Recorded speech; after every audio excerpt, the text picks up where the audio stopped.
Amado Espírito Santo de Deus, Teu Espírito está neste lugar, a presença Tua é bem-vinda e é bem sentida e percebida, de modo que no abraçar dos Teus filhos, aqui está a cura, aqui está a bênção necessitada, aqui está, Senhor, tudo quanto necessitamos para sermos triunfantes sobre as circunstâncias da vida que se agigantam, Senhor, de modo violento sobre a humanidade. Obrigado por sermos Teus filhos tão guardados e que tudo isso possa nos levar, Senhor, a uma consciência muito grande, não só do Teu amor para conosco, mas da nossa responsabilidade para aqueles que ainda não Te conhecem, para que não sejam sucumbidos, ó Pai querido, pela ação violenta do inimigo nesses dias, mas que sejamos um alento para eles e sejamos a Tua voz, o convite para que eles, sendo família de Deus, possam se reconhecer como filhos e serem abraçados por Ti,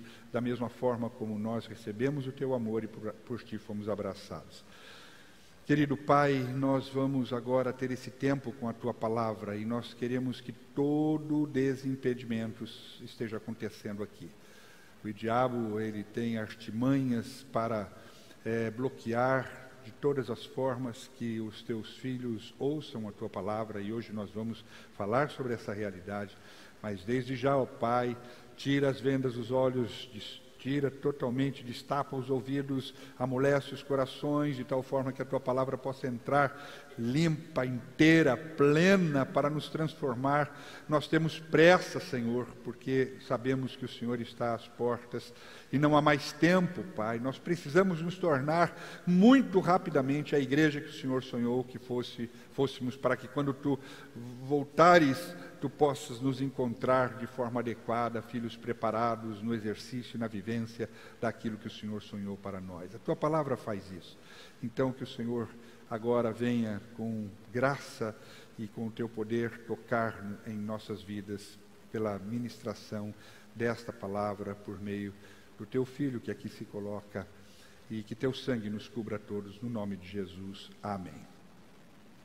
No domingo passado, nós fomos muito abençoados pela palavra ministrada pela pastora Thelma, que nos falou sobre a verdade versus fake news.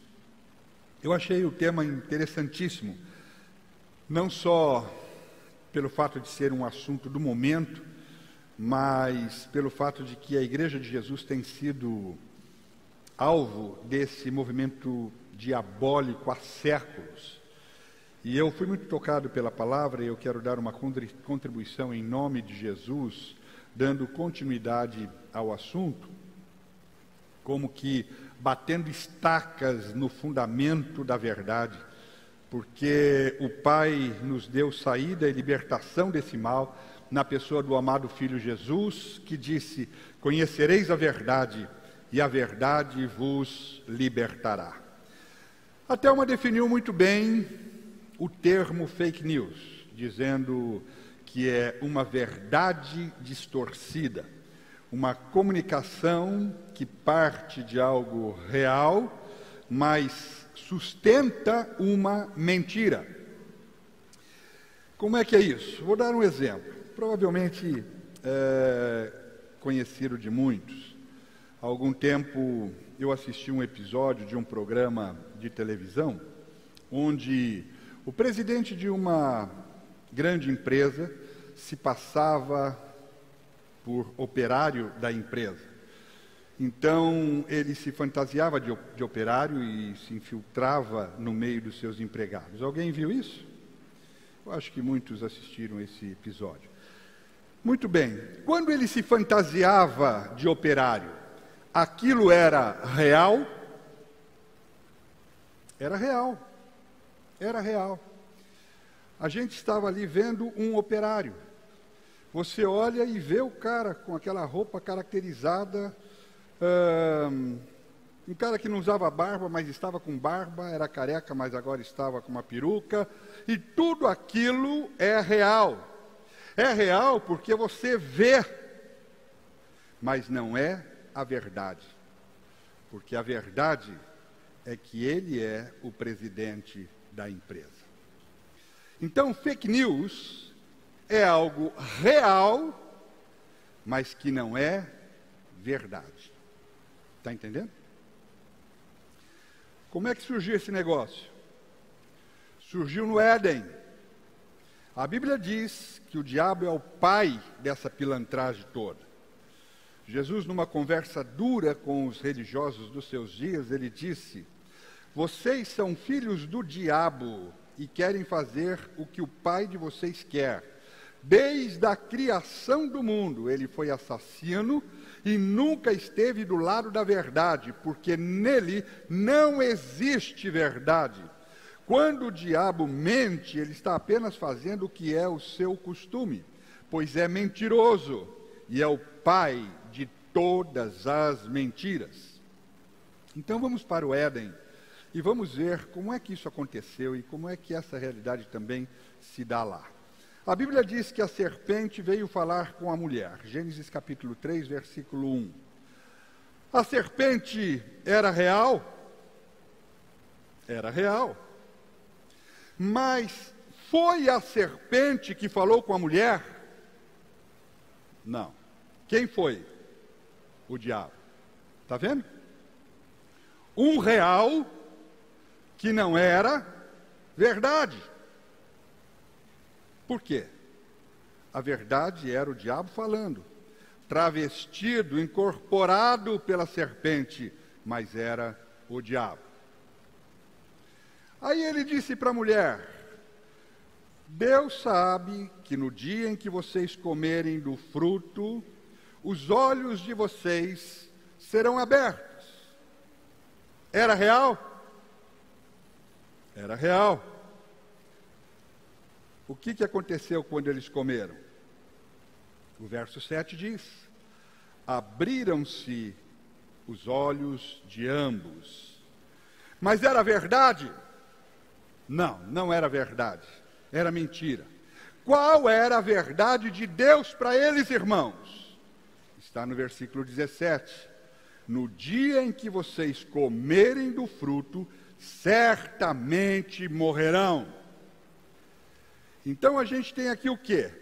Um real que não era verdade. Mas o que é que prevaleceu? A verdade. A morte. A morte aconteceu. Paulo disse aos Romanos: ninguém ficou isento do pecado ou da morte. Aquele pecado afetou os relacionamentos com Deus em tudo e com todo mundo. E até os que não pecaram como Adão, que desobedeceu um mandamento específico de Deus, tiveram de experimentar o fim da vida e a separação com Deus. Essa tragédia foi fruto da fake news. Um real que não é verdade. É um engano. E hoje eu quero falar dos efeitos da fake news na vida da igreja. Para a gente entender bem isso, nós vamos para a eternidade e ver a origem de todas as coisas, a verdade acerca de Deus e do seu propósito. É muito importante que você saiba que a origem, que o fundamento de toda a criação se deu pela vontade de um Pai e não segundo o poder de um Deus. Eu só vou pedir para que vocês sejam bem atentos às mudanças dos slides e que vocês me acompanhem no mesmo ritmo com que eu estou trazendo a palavra. Muito obrigado.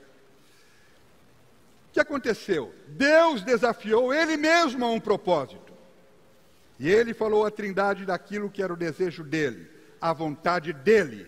E Ele diz: façamos o homem à nossa semelhança e à nossa imagem.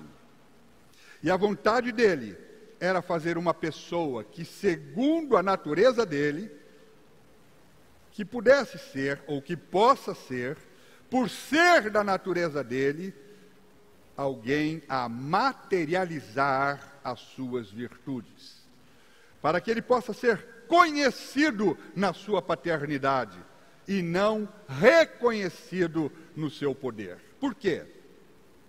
Porque sem um homem, Deus podia ser reconhecido no seu poder, mas ele não podia ser conhecido, porque alguém só pode ser conhecido numa relação. Jesus disse isso: para que o Pai seja conhecido, é necessário que tenham 2 ou 3. E o apóstolo Paulo deixa isso muito claro, escrevendo aos Efésios, dizendo que a vontade eterna de Deus era formar uma família de filhos. Então a missão de Deus era formar uma família, porque uma família é uma relação. E o casal Adão é gerado, eles são gerados, portanto, com uma perspectiva. Eles iam se relacionar com o Pai, eles iam aprender do Pai, e eles iam se espalhar por toda a terra como uma grande família. Isso é perspectiva. Diga comigo, perspectiva. O plano original contemplava uma família plena. E qual foi o problema? O problema foi que a serpente veio conversar conosco. E naquela conversa ela planta o engano, o fake news.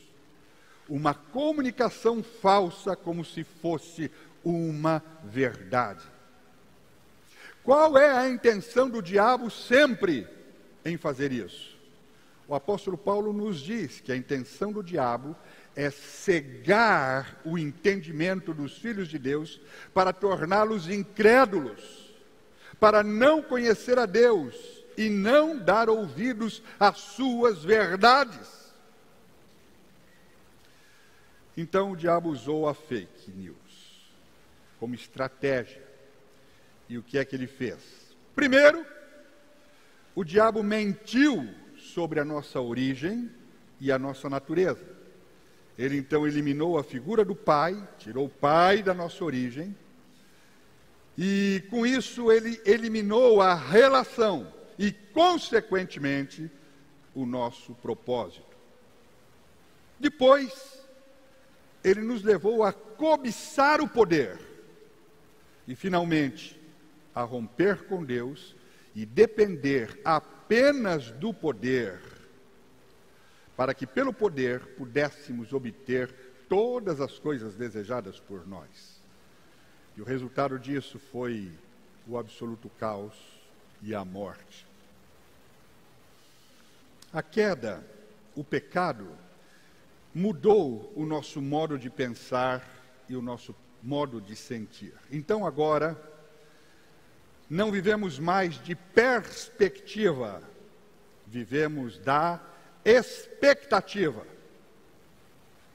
E expectativa fala daquilo que eu não sou e o que eu tenho de fazer para me tornar. E me fala daquilo que eu não tenho e o que é que eu tenho de fazer para obter. Então agora, a nossa religiosidade é um esforço para que o poder de Deus trabalhe ao meu favor e eu alcance de Deus, ou eu alcance Deus no fim dos meus esforços, através da devoção. De modo que eu reconheço Deus no seu poder e Deus me reconhece no meu esforço e me recompensa. Mas já não o conhecemos como Pai, porque ele saiu da origem, ele saiu do nosso princípio. E não nos interessamos mais pela sua vontade, porque não é mais uma relação de conhecimento, é uma relação de reconhecimento. Está entendendo isso? Amém? Então hoje, o diabo não nos confunde, tirando Deus da nossa vida. Ele nos confunde colocando Deus no fim, para ser buscado e venerado pelo seu poder. Então as pessoas não se reúnem hoje para conhecer a vontade de Deus, mas para buscar o poder. Boa parte das pessoas que frequentam os nossos cultos, elas estão buscando uma experiência de poder e não buscando uma consciência da vontade de Deus. Por isso que boa parte dos nossos cultos hoje estão focados no poder e não no conhecimento da vontade de Deus. Quantas vezes você veio na igreja para conhecer a vontade de Deus? E quantas vezes você veio à igreja para ter uma experiência, para experimentar o poder? O problema é que quando Deus é colocado no fim, ele se torna uma expectativa. E Deus como expectativa é a pior de todas as expectativas que um ser humano pode ter. Então qual é a verdade que liberta?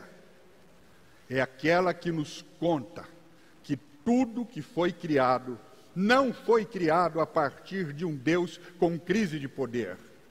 Tudo que foi criado a partir de um pai com crise de amor, querendo formar uma família para ser conhecido no seu amor e não reconhecido no seu poder. Por isso que nós não precisamos de Jesus para reconhecer um Deus poderoso, mas nós precisamos de Jesus para conhecer o Pai. Porque a única coisa que Cristo veio revelar, que a gente ainda não sabia de Deus, é que Ele era Pai. Porque que Ele era poderoso, a gente já sabia. E não saber isso neutraliza completamente a nossa missão, o propósito da nossa vida, de fazer Deus conhecido na sua paternidade. Porque ao invés de estarmos anunciando que Deus é Deus que faz o homem solitário viver em família, nós estamos pregando para eles que aqui tem mais poder que lá, que a religião aqui é mais certa, que vai resolver os seus problemas de forma melhor do que está sendo resolvido lá. E não para ele conhecer o amor do Pai, e não para ele fazer parte de uma família. Identidade e natureza pertencem a Deus.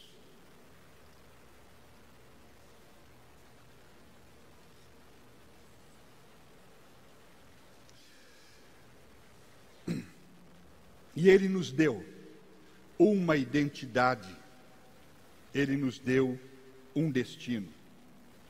A sua identidade e um destino.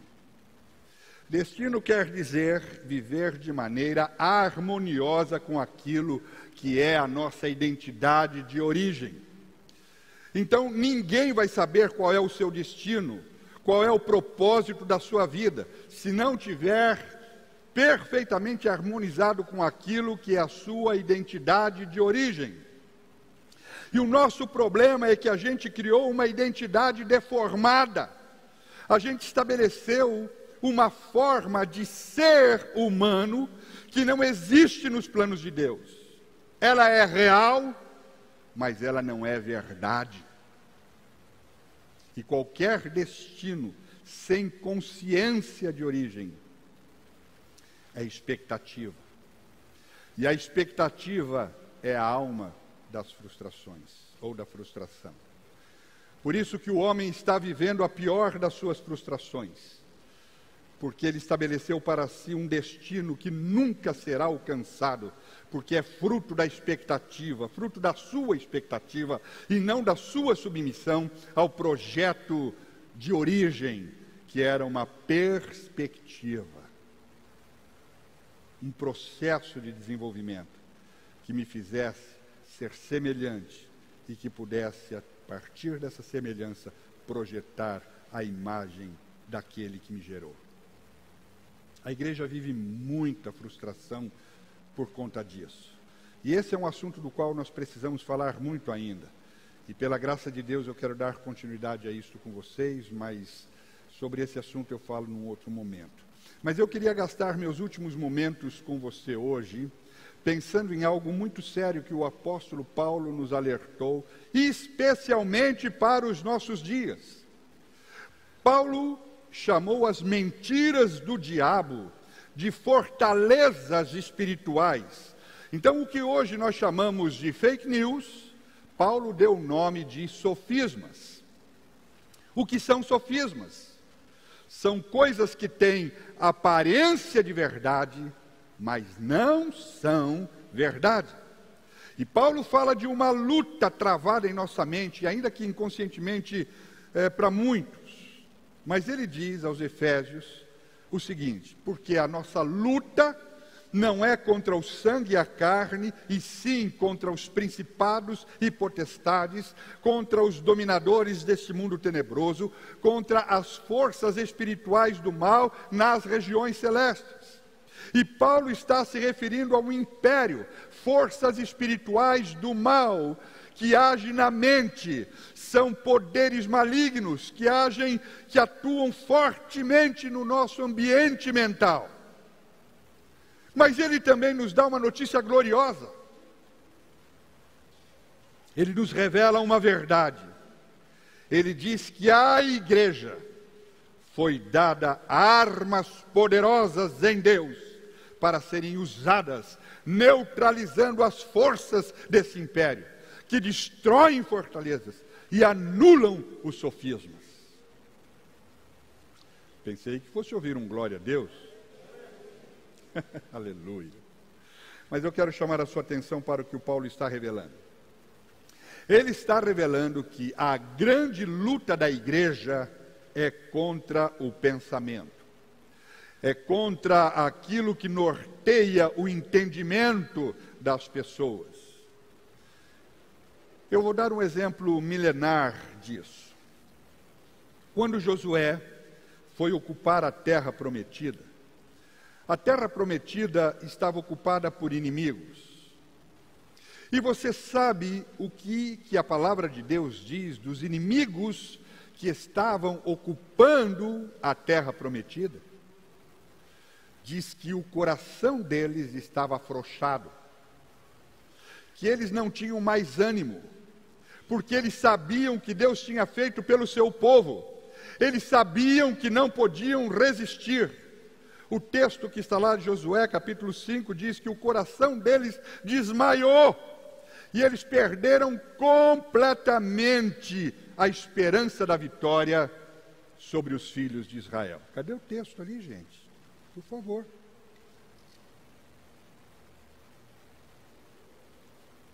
Está tudo marcadinho aí, é só acompanhar. Desculpe, eu estou chamando a atenção. Mas é que eu não posso sair daqui para falar com eles discretamente. Mas o povo de Deus estava impedido de cumprir o propósito de Deus para a vida deles. De onde vinha o impedimento? A resistência estava na mente deles. Eles não eram mais pessoas escravas, mas ainda pensavam como escravos. Eles já estavam há 40 anos livres do Egito. Então eles não estavam mais fisicamente como escravos do Egito, mas eles ainda conservavam uma mentalidade escrava.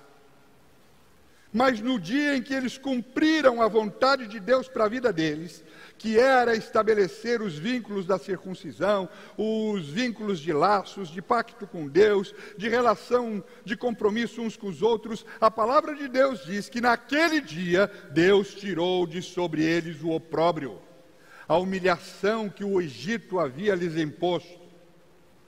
E eles então venceram, e eles conquistaram a terra prometida.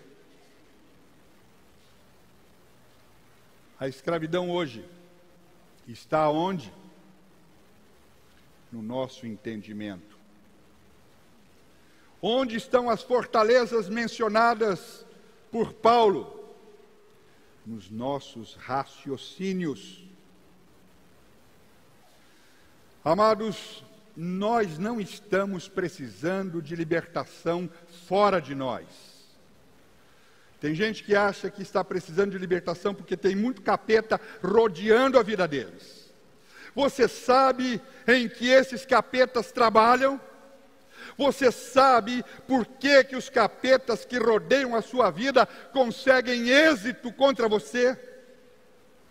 Porque você tem o entendimento, porque você não tem o entendimento transformado para entender qual é o projeto, qual é o plano, qual é o nome que Deus te deu e aquilo que é a sua autoridade na vida.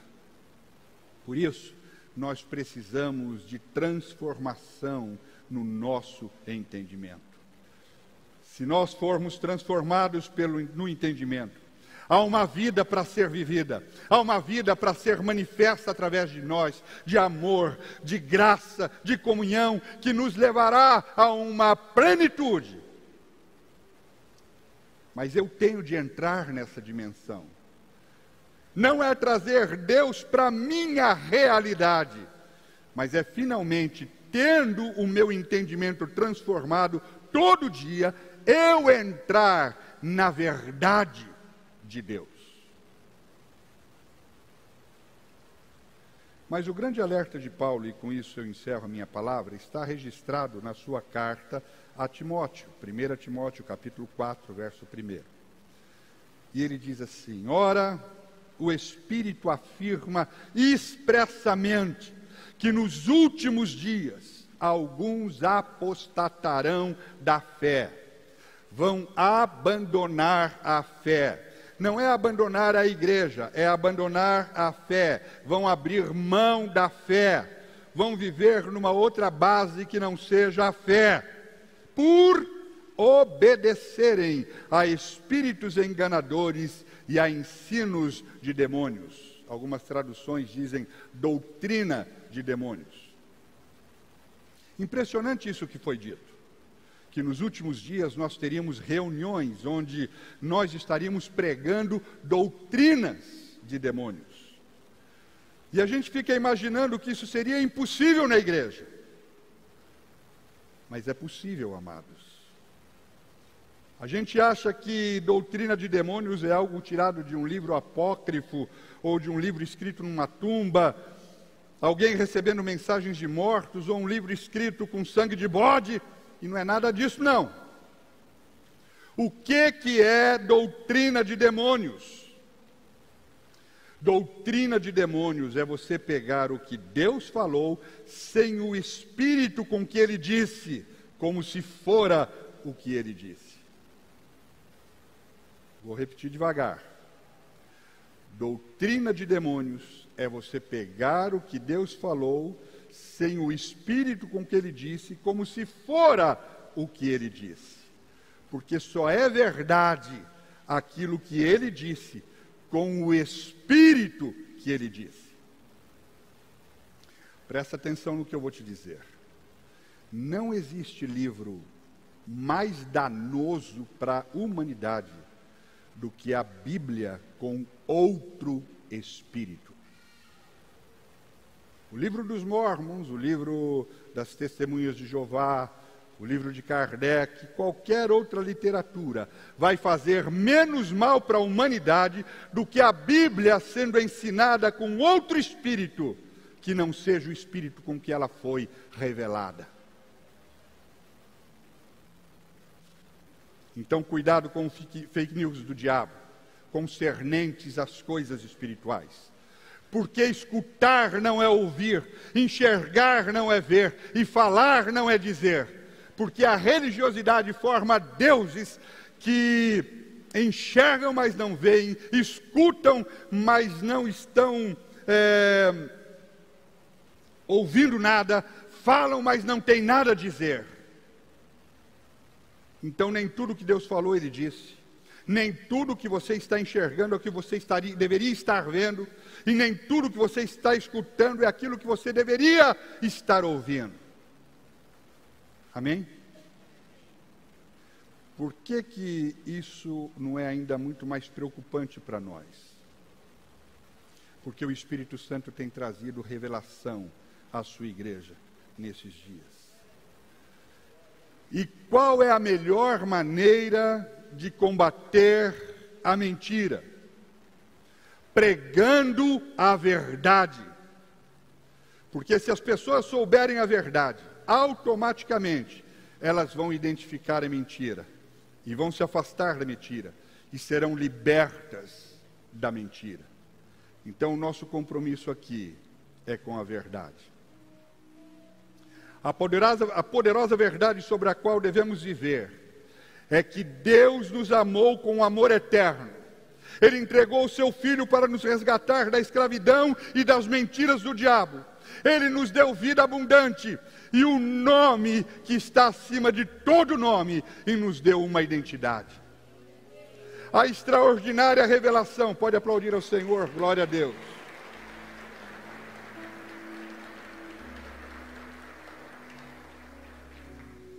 A extraordinária revelação para nós é que Deus tem uma missão. E a missão de Deus é formar uma expressão de si próprio. E a expressão de si próprio é a sua família de filhos, a igreja. Deus está em expansão. A Trindade está em movimento. E no seu movimento ela está gerando uma expressão materializada de si mesma. Está gerando alguém que na sua forma humana de ser, revelará a natureza de Deus, a sua identidade, e fará isso no cumprimento do seu propósito. E esse alguém é a igreja, um ser completo. Essa é a verdade que nos manterá libertos e guardados até o último dia das nossas vidas na terra, triunfantes e plenos. Amém? Glória a Deus. Glória a Deus. Esta é a verdade. Quantos de vocês querem ser encontrados por Jesus quando Ele vier inteiros, plenos? Eu quero convidá-los a baixarem as suas cabeças e a orarem. Eu quero convidá-los a um tempo de oração e a um tempo de libertação na mente. Na mente. E essa é uma libertação que não se dá apenas repreendendo Satanás, mas se dá, sobretudo, não oferecendo a nossa mente como um ambiente favorável para as suas mentiras, para argumentos que, apesar de reais, não passam de verdades distorcidas. Em nome de Jesus. Querido Espírito Santo, nesta visitação à tua igreja, nessa visitação no interior de cada um desses amados filhos que tu tens aqui reunidos nesta noite, e onde quer que eles estejam, na tua igreja, querido Espírito, liberta-nos na mente, liberta-nos das astúcias do diabo, mergulha-nos no discernimento, leva-nos a ter os nossos olhos abertos,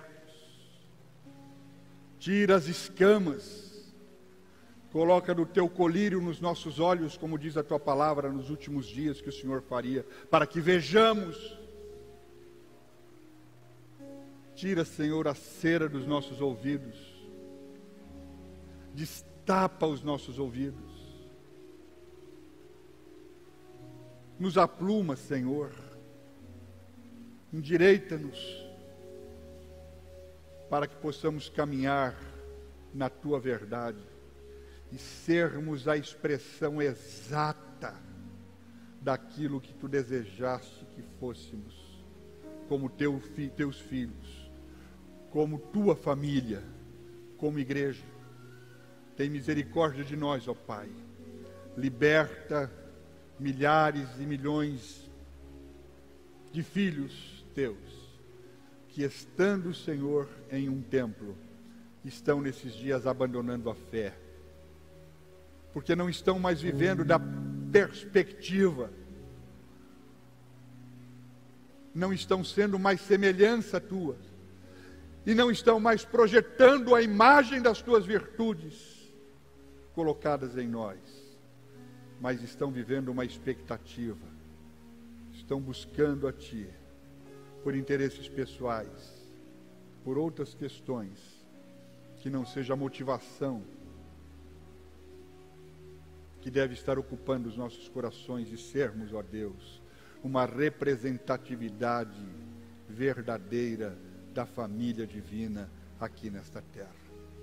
Batiza-nos, ó Pai, neste nome glorioso, que é o nome do Pai, do Filho e do Espírito Santo, para que com a natureza de Cristo, com o caráter de Cristo, forjados no Teu amor, tomados pelo poder do Espírito que nos leva a trabalhar incansavelmente pela comunhão, e nos dá poder para revolucionar, ó Pai, as nossas entranhas, a ponto de nós desistirmos de nós mesmos e pensarmos naqueles que são os Teus filhos, que não conhecem o amor da forma como o Senhor deseja que conheçam. Nós oramos, ó Pai, por esta igreja, por esta libertação, para que nossos cultos sejam repletos e sejam aumentados e sejam multiplicados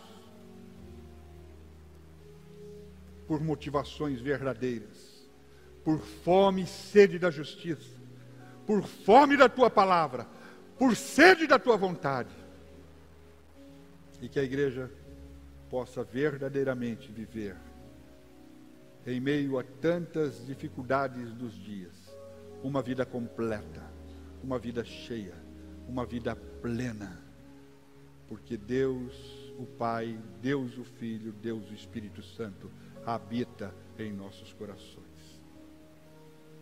E nós vazamos isso para a glória do nome do Senhor. Em nome de Jesus, é a nossa oração pelo Teu povo. Amém.